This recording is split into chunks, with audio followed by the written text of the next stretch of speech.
Mga oil companies na hindi nagpapatupad ng tamang oil price rollback pinababantayan ng isang transport group sa Department of Energy. Detalye ng balitang yan mula kay Rajuman Gerald Ulep. RMN Live Report.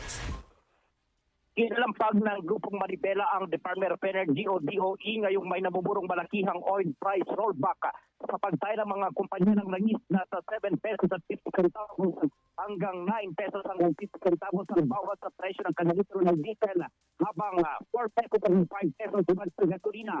Sa panahon ng diesel, San Armen, Manila, Maribela, Chairman Mar Balcena, may mga sukaan lang nagpatalan sa kanila ng mga gasolinahan ng hindi sumusunod sa itinatang oil price rollback.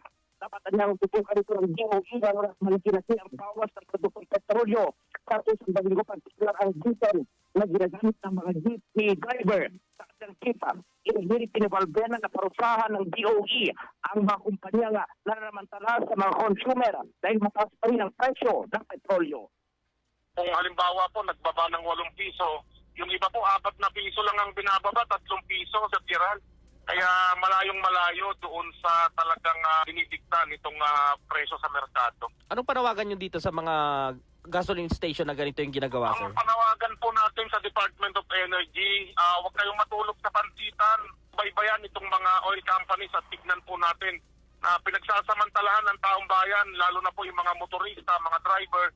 Bantayan po natin at kung kinakailangan po yung LGU, hingin ang tulong para nang sa ganon ay mabantayan yung presyo nitong mga gasolinahan doon sa mga bawat sukat. Ngayon, naglalaro pa rin sa 83 pesos ang kada litro ng diesel at 78 naman sa gasolina sa isang gasolinahan dito sa Pasay City. Kasunod sa diesel sa Armen, Manila, Radyo Man Gerald, Ulit, Kapaka, Armen. RMN Network News.